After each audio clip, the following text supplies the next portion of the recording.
Denny Hamlin still is very confident about getting a deal done to acquire Charter from Front Row Motorsports. We're going to talk more about the Chase Elliott and Kevin Harvick feud that happened at Bristol, and the 2022 IndyCar schedule has officially been revealed. What's going on, guys? It's Daniel, and welcome back to our video. We've got a ton of NASCAR stories to discuss here today on the channel. Let's go and just jump straight into those really quickly. We're going to start off with only one sponsor, and we're going to talk about Jeremy Clement's sponsor for this weekend at Las Vegas, his first specific funding paint scheme.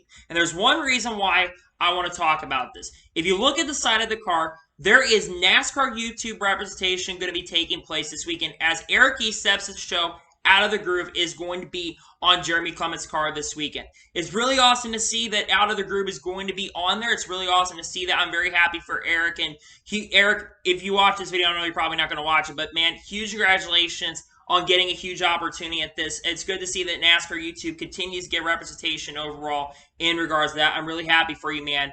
And huge congratulations overall. And the paint scheme also looks really awesome. So huge congratulations to Eric. I'm looking forward to see this car out on the track. And not to mention, this car is also in the NASCAR Xfinity Series playoffs. So really awesome to see that overall for sure. And now we're going to jump on to the next story of today's episode, as we're going to talk about Alvin Kamara once again. As Alvin Kamara once again during the NFL game was once again spotted wearing a NASCAR visor at the game. Now, Alvin Kamara does currently work at NASCAR at the moment, and what's really cool is that last week also during the Saints versus the Green Bay Packers game, which I'm a Green Bay and a Saints fan by the way, but I'm more of a Green Bay fan, Green Bay got their butts kicked in the game, unfortunately.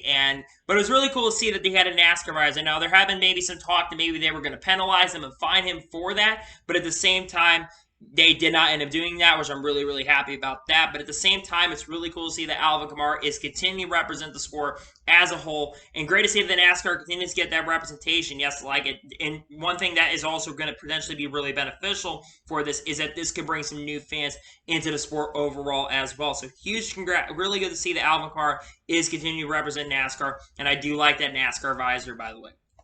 And now we're going to jump on to the next story of today's episode, as we're talking about Chad Johnson. As Chad Johnson is going to be crew chiefing the 15 for DJR Racing, which is Tanner Gray's truck, this weekend at Las Vegas. This will be the fifth crew chief, that has crew chief for Tanner Gray this year. Now, Chad Johnson has already been working with DJR Racing throughout this year. So far, he's been crew chiefing at points, I believe, for Tanner Gray once or twice this year. And he's also crew chief for his brother, Taylor Gray, in a couple races since he's entered, and also crew chief for Ryan Preece, I believe, when Ryan Preece is able to go out there and win the Truck Series race as well. So Chad Johnson will be the first crew chief that he's had that has been pretty familiar with the team. Now, I'll be honest with you, I'm not overall the biggest fan of Chad Johnson. I think Chad Johnson's not the best crew chief in the world, let's be honest. He crew chief for Tony Stewart, and Tony Stewart kind of struggled, of course, he was in the end portions of his career. But there was one race where Tony Stewart looked like he had a really fast car, 2015 Brickyard 400 rated top 3 or 4 car most of the day. Chad Johnson kept bringing them down pit road every time, and you can't pass on the track, so it was a terrible call. That being said, though, since coming over to DJR Racing, I think he has improved as a crew chief, and hopefully what he'll be able to do is help Tanner Gray run really well. Yeah, he's out of the playoffs, of course, but what I'm hoping Chad Johnson can do is that he can crew chief for the rest of the year and help out Tanner Gray run really well. Because like I said, I think Tanner Gray does have a lot of talent, and I think he is capable of bringing it to the next level. So we'll have to see what happens, but hopefully Tanner Gray will overall have a good run. Hopefully Chad Johnson will be able to help him out this weekend here at Vegas. And now we're going to jump on to the next story of today's episode, as we're going to talk about Jeff Gluck's bull from Bristol, as it was just announced and it was revealed that Jeff Gluck's bull, for the first time in the history of the 217 races that he has done the pole, this is the first time that his pole has gone over 95%. As a matter of fact, it got a 95.7 rating for this past weekend's Bass Pro Shops NRA Night Race, which is the highest rated race on his pole, like I said, in 217 races. This is really awesome. There's quite a few reasons why I think the pole was rated high. First of all, the race was absolutely outstanding. He had a lot of leaders. He had a lot of tempers flaring in the event as well. And he had a lot of great racing and a very awesome finish at the end where Kevin Harvick was able to pull, well, not Kevin Harvick, Kyle Larson was able to pull a slide job on Kevin Harvick and overall win the race. This is really awesome to see and a great race overall, in my opinion. And in my opinion, probably the race of the year so far. And that's no surprise to me, the race is really good. And I do personally, and I will say this, I do think that Bristol does deserve 2 concrete races. I think the racing for both is really good. The problem is with getting a race on, the reason we have a dirt race in the spring race right now is because of the attendance. Remember 2019? They had to cut off the turn 1 and turn 3 stands because of the attendance, which is one of the reasons why in 2021 we currently have a dirt race at Bristol. Trust me, I'd rather have a dirt race at a track like Eldora or have a dirt track race at Knoxville. But because of the fact that we have issues of getting attendance right now at the moment, that's one of the reasons why that is the case at the moment. Again, in my personal opinion, I'd just rather have a dirt race at another track, but there's a reason for that. But that being said, the fact that the Jeff Gluck poll got over 95% is really, really awesome. I'm really happy for the poll and great to see that overall for sure. And now we're going to jump on to the next story of today's episode, as we're talking about Todd Bodine.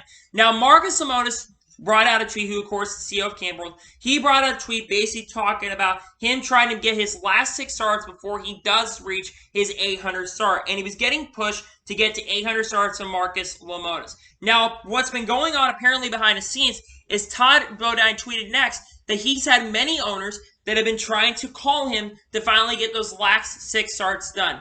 The last time that Todd Bodine raced in NASCAR, I believe, was in 2016 or 2017. When he drove, I believe it was for DGM Racing back in 2016 and 2017 when that team was basically starting up. He drove for that organization where I believe he got involved in a wreck late in that event and fell out of contention in that race, unfortunately. That being said, I would really love to see Todd Bodine get another opportunity. Todd Bodine, like I said, has not raced in a couple years, but I think it'd be really awesome and really cool at the same time to get an old school driver like Todd Bodine in the race. Now, if he was to choose a team to race, what team do I think he goes to? I think there's one team in particular that I think would be the perfect choice for him. It would have to be Niece Motorsports. Niece Motorsports has had a knack for getting drivers out of retirement to race. They've gotten drivers like Eric Darnell out of retirement. They got James Buescher out of retirement. They got Trevor Bayne out of basically retirement. They've gotten drivers out of retirement. So if Todd Bodine is going to choose a team, I think it would have to be Niece Motorsports. And Niece Motorsports, honestly, is not a bad team to go to. You look at Carson Hocevar this year. Carson Hocevar was able to make the NASCAR Truck Series playoffs this year, and actually, not to mention, made it to the round of 8, which is really, really impressive to see throughout the year, considering the other drivers they've had have not been as good. We've seen Carson Hocevar outshine his equipment throughout the 2021 season, and I think that if he's going to choose a team to go to, I think it would have to 100% be the team of Niece Motorsports. And I would not be surprised if Todd Bodine runs really, really well. Yes, of course, it's been a couple years since he has raced in the Truck Series, but I think at a track, and what other tracks could he run, of course? I think Texas has to be up for consideration. Maybe Las Vegas comes up for consideration. Todd Bodine was a big fan of Las Vegas, and he tweeted it out, so maybe if he does get a start later this year, maybe next year, we can see him run in Las Vegas. We'll have to wait and see what happens. Hopefully he may get a ride, but we'll wait to see what happens in regards to that. And now we're going to jump on to the next story of today's episode, as we're going to talk about Bootie Barker. As Bootie Barker was interviewed by the media, and he said that he's not thinking about next year at the moment as being a crew chief. He's about here and now. Now, Bootie Barker has been working with 2311 Racing all this year. Up until this point, he basically been the competition director and working behind the scenes with the team. But this past weekend, it was announced that he would be taking over for Bubba Wallace at Bristol. And I will tell you this. Bootie Barker, I think, was the right call to bring him up and put Mike Wheeler behind the scenes. And I think that Bootie Barker 100% should be the crew chief for Bubba Wallace. And here's the reason. Bubba Wallace is running outside the top 20. And yeah, he got involved in a wreck. They made a strategy call to stay out about halfway through the race, and they ended up running in the top 5 up to that point when they made that call. And they never fell outside the top 20 the rest of the night. And they made a really good strategy call. It's like what I've been saying.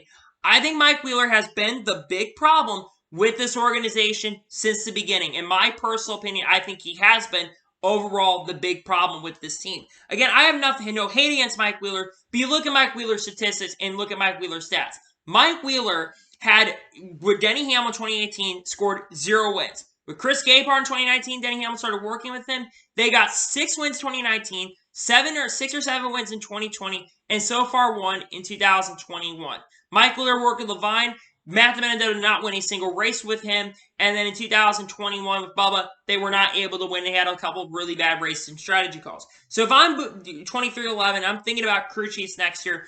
I think that they need to bring Bootie Barker back to crew chief next year. I think Bootie Barker did a really good job, and I think that he will be a big asset and big benefit to this team going over. I hope, in my opinion, that they go ahead and choose him overall, in my honest opinion, as a crew chief for things. I think that he'll be a big benefit and will be very crucial to the future success of the team. I think he should be the true crew chief going forward.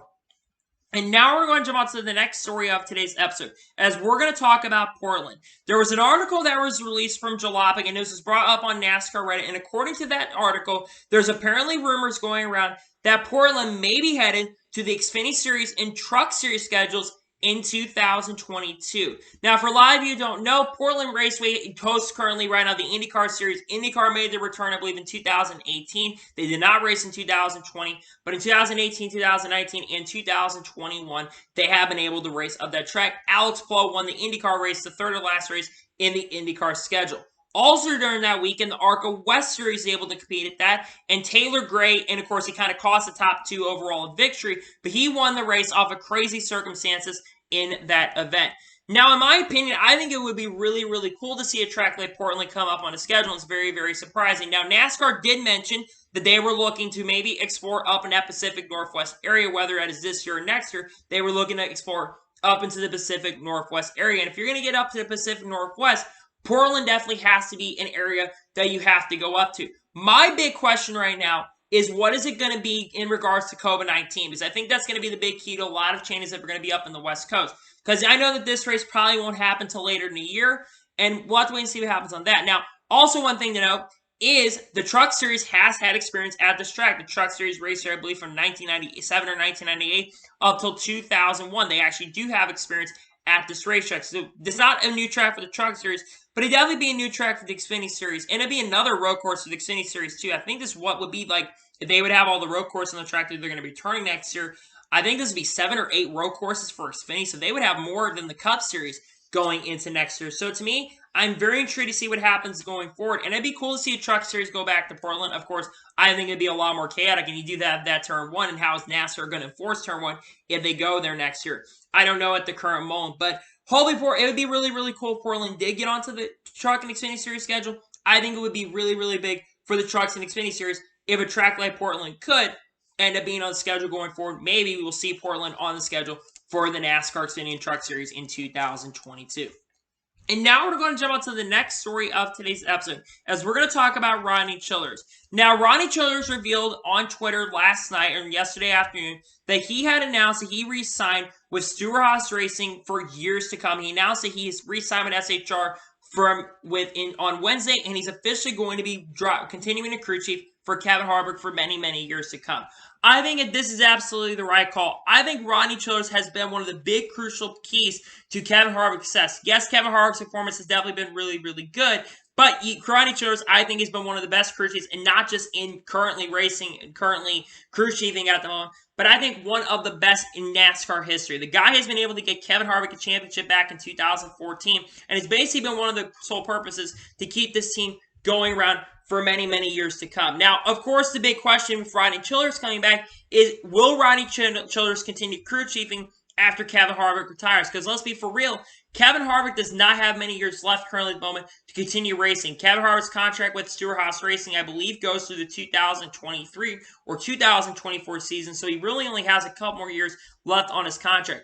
Will Kevin Harvick continue to work with Ronnie Chillers, or will Ronnie Chillers work with some young driver coming up in the scenes to work with him, like a Haley Deegan in the future if he comes up? It's really unknown at the moment, but I'm really happy to see Ronnie Chillers back. I think Ronnie Chillers is a crucial asset overall to this organization. He's a great crew chief, in my honest and sincere opinion. And like I said, I think he's going to be a big benefit to the team, not just as a crew chief, but as a guy who has a lot of engineering experience and also racing experience. He knows how to get it done on the racetrack. He's a really good crew chief and one of the legendary crew chiefs, and I'm really happy to see that we're going to see Ronnie Chillers back in the crew chief box. So like I said, I think he's going to help Kevin Harvick next year, especially with the next-gen car, which he's probably working behind the scenes on that next-gen car with Kevin Harvick.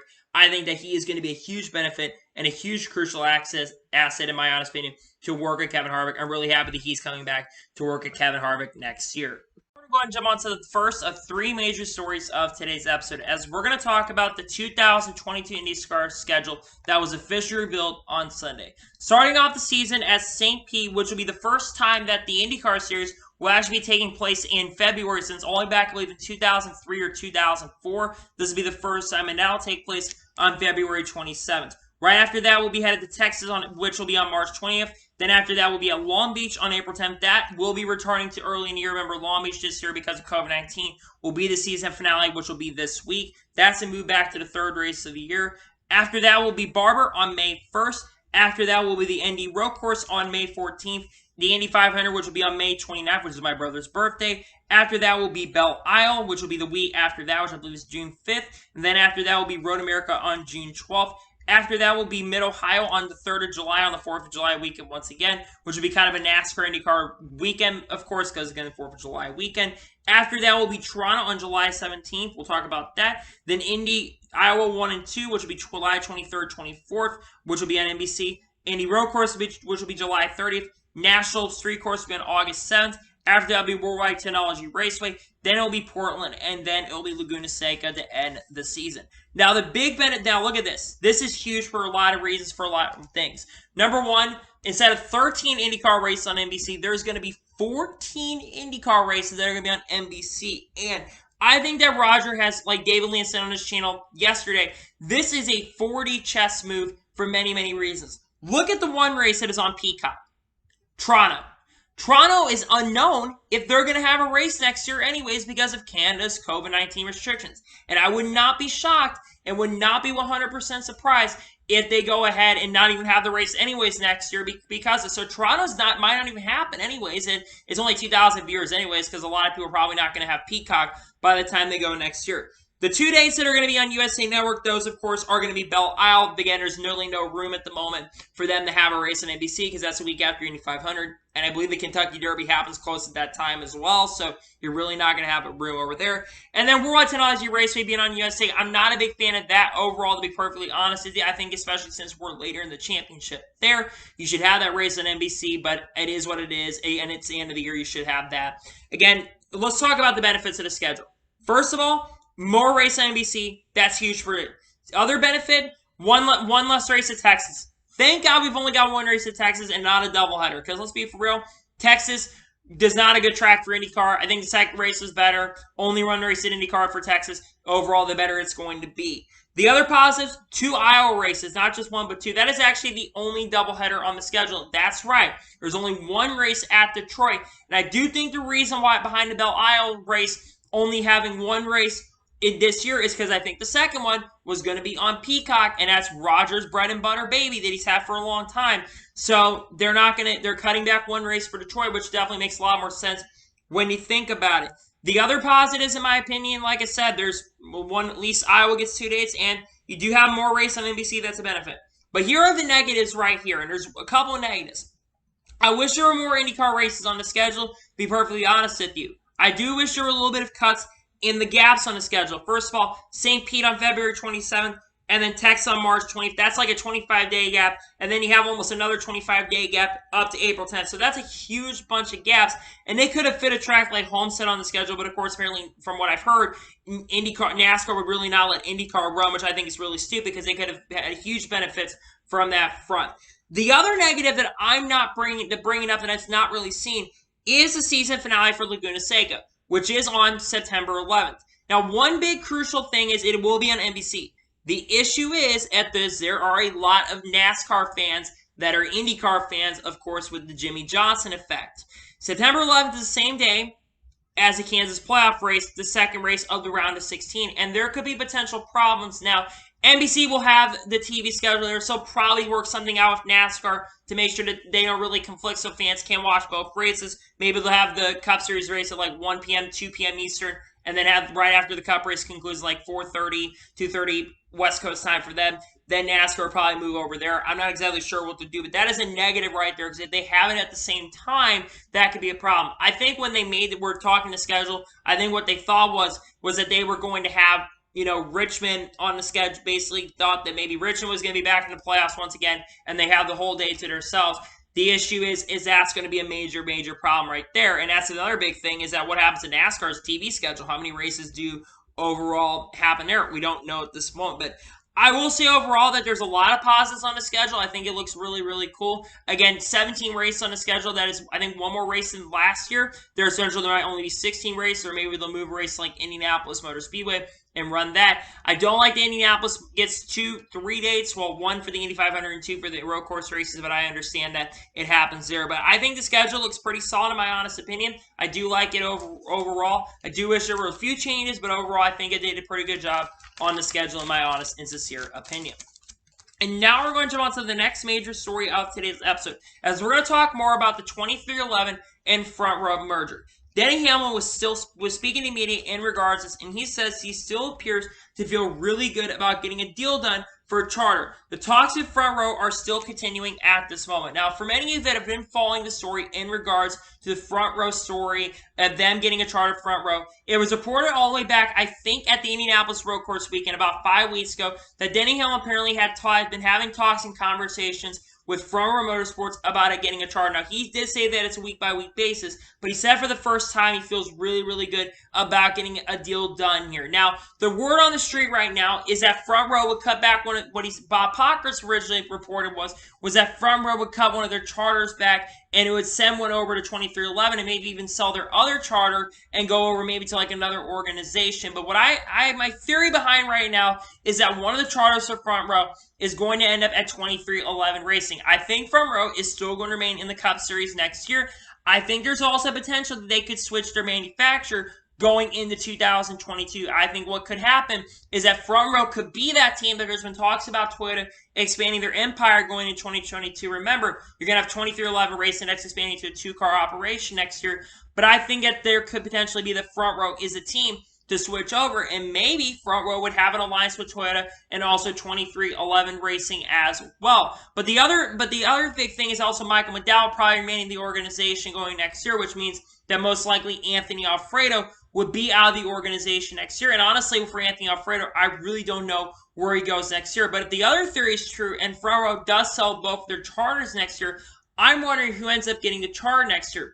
Maybe GMS. GMS definitely would be a team that could be up for consideration. I know GMS does have an announcement coming on October 1st, but it's believed that is not going to be for the Cup Series team. That's going to be for their NASCAR Truck Series team. So there probably is an announcement for the Cup team coming in a few days. But that being said, overall, I think that if one Front Row car would be big. It does suck that a team, though, that hasn't showing a lot of progress may be downsizing next year. I do think that Front Row this year, especially Michael McDowell, has really shown a lot more speed as a driver this year. You look at Michael McDowell's performances. He's had a lot more consistent top 20 performances and quite a few top 10s, especially on the road courses throughout the 2021 season. And he was able to make the playoffs this year. And had he gotten a lucky win, he could have made the round of 12. Of course, the round of 16 did not go well because he crashed at Darlington. And then the next two races really did not go well for him. But still, they showed a lot of progress and a lot of prowess throughout this year so far. And it sucks that potentially they could be gone after this year. But I'll say this. I do think that next year, Front Row will be in the Cup Series.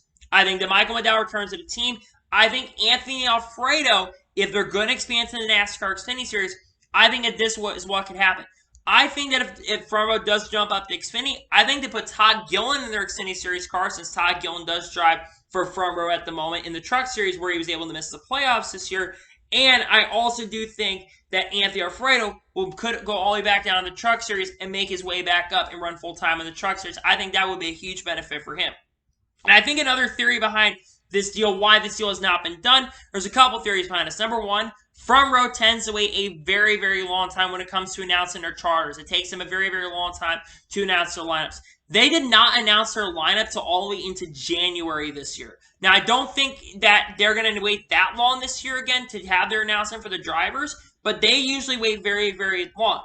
Another theory I have behind why I don't think they've announced their charters and their drivers for next year, the other theory I have, is right now I think that because of the playoffs. I think with the playoffs being done, I think the deal is going to get done. I think that Front Row will announce what their plans are going to be for next year in the coming weeks. I think maybe in October or even early November, we'll probably find out what's going on with Front Row going for next year. But I would really like to see this deal would be really, really beneficial for both, especially if Front Row can become a much more competitive team. But I'll be honest with you, I'm a little worried right now that Front Row might drop down to Xfinity trucks altogether, and I'm very uncertain. But I think right now that they're still going to remain a one-car operation next year with Michael McDowell continue to drive, but they will get some Toyota partnership going into next year. It looks like this deal is very, very close to being done. Well, this might be done here much sooner than you think. And now we're going to jump on to the final major story of today's episode, as we're going to talk about the Chase Elliott and Kevin Harvick feud that happened right after Bristol. We got to go all the way back to the beginning of the feud. So Kevin Harvick and Chase Elliott were battling for the win with about 40 laps to go. Chase Elliott they basically have a lap car of Josh Bilicki on the outside, and Chase Elliott tries to squeeze into the middle, and they get side by side. Kevin Harvick gets loose, gets really sideways, and pushes Chase completely up in the track and cuts down Chase Elliott's tire. Chase Elliott basically chases down Kevin Harvick, runs in and basically trying to cut his tire down. And basically, because of this, Kevin Harvick basically kind of lost the race because Chase Elliott started holding him up, holding up his line, keeping him from winning the race. And Kyle Larson made a slide job move with around 5 laps to go and was able to pass Kevin Harvick overall for the victory. William Byron actually almost got there, by the way, but basically had issues right there, and Kyle Larson got around. Right after the race, we would see a post-race altercations basically happen where they both started arguing. Kevin Harvick walks up, of course, with his helmet on, walks up to Chase Elliott, and Chase Elliott starts pointing fingers at him. Now, I think Kevin Harvick was a little bit of the aggressor. He was walking up saying, what the hell was that? He points his finger up to him, and they start having a big argument. Then we would basically see both of them have their interviews. Kevin Harvick basically says that we're just racing for the win, and that basically says, I don't care what the booze think of me. Fans care. I don't give a shit how they feel. And basically said that Chase Elliott threw a temper tantrum at the end of the race. Chase Elliott then responds to Kevin Harvick on a post-race interview with NBC. And basically what he basically ends up saying is that I don't care how long he's been racing. I'm going to stand up for myself. And here's my thoughts on the feud. We'll get into that just a second. But right after that, there'll be more talking and conversation happening. We get video from Jordan Bianchi from The Athletic. Basically, from that, Jordan Bianchi kind of got told off. I think it was from Kevin Harvick. Kevin Harvick became tough guy right there to Jordan Bianchi. And they both started arguing again. And then Kevin Harvick told Chase Elliott that he said, I'm just going to run you the fuck over. This feud may get really interesting going into the later portion of the playoffs because both these guys are going into the later portions of the playoffs. Two drivers that are hungry to make the playoffs. And here's my overall thoughts on this overall beef between Kevin Harvick and Chase Elliott. I think personally that they're even in the situation. I think Kevin Harvick screwed Chase Elliott out of win. I'll be honest. He pushed Chase Elliott up the track. Yes, Kevin Harvick has had a frustrating year. Of course, Kevin Harvick has been winless so far in the 2021 NASCAR Cup Series season. This potentially could be the first year if he doesn't get a win the next 7 weeks. This could be the first year that Kevin Harvick has not won a race in the Cup Series since 2009. But he's had a very consistent year. And this is the first time all year that Kevin Harvick has been trying to win. So Kevin Harvick is going to do everything he can to go out there overall and try to win the race and collect the victory. But at the same time, he pushes up the track and cuts Chase Elliott's tire down. Now, Chase Elliott eventually did get his retaliation by running into the side of Kevin Harvick and then slowing him up enough to get there. And I think personally, both of them are, in my opinion, are even for the incident. Yes, of course, Chase Elliott did cost Kevin Harvick overall the victory, and my dad and I weren't happy, and it was basically called dirty racing, but we've seen team orders and all that stuff in NASCAR before. Again, I'm not a big fan of team orders, but at the same time, I really don't blame Chase Elliott for costing Kevin Harvick the victory, because Kevin Harvick cost Chase Elliott a chance at the victory. And I know they were going for the win, but at the same time, Chase Elliott cost Kevin Harvick victory and let his teammate win the race. I don't blame him right there. I think, of course, it's good to see feuds. And again, that must makes Bristol really, really awesome is you get the genuine feuds between them. This is the first time, in my opinion, we've seen Kevin Harvick that mad in a long time. Really, ever since he got Stewart-Haas Racing. He hasn't really been that mad as a driver. And again, I don't blame Kevin Harvick. It's been a frustrating year for Kevin Harvick because, again, Kevin Harvick, like I said, has not won a race so far in the 2021 season. It's been a really, really bad year. Of course, SHR has really taken a step back, but he's been carrying the team this year. That being said, though, he cost Chase Elliott a win, guys. He really, really did, in my opinion, and that's where I stand. But I think overall, they're even, in my opinion, from the incident. Hopefully, in the future, they move on. But let's just remember, we've got Martinsville coming up, and I think that we could see these lingering effects come maybe at the Roval, too. If Kevin Harvick's up front of the Roval, maybe we'll see some feuds happen there. We'll have to wait and see what happens in regards to that. But in my opinion, I think they're both even, and we'll have to see what happens going forward. So, anyway, that is it for today's NASCAR news video. I want to thank you guys for watching. Please subscribe to the channel, turn notifications so you're notified when a video does go live on my channel. Follow me on Twitter, Facebook, Instagram, and support page as well in the description below for that, and comment below your thoughts on today's video. What are your thoughts about the Kevin Harvick and Chase Elliott feud? Whose side are you on, and who do you think was in the right? Or do you actually think both of them are even, or you think both of them are in the right or in the wrong? Let me know in the comments below. And what are your thoughts about the potential merger talks still going on between 2311 and Front Row? And do you think it's going to happen? Let me know in the comments below. Anyway, like I said, I want to thank you guys for watching today's video, and I'll see you guys next time for some more great and awesome NASCAR content on the channel like this. Take care, everybody.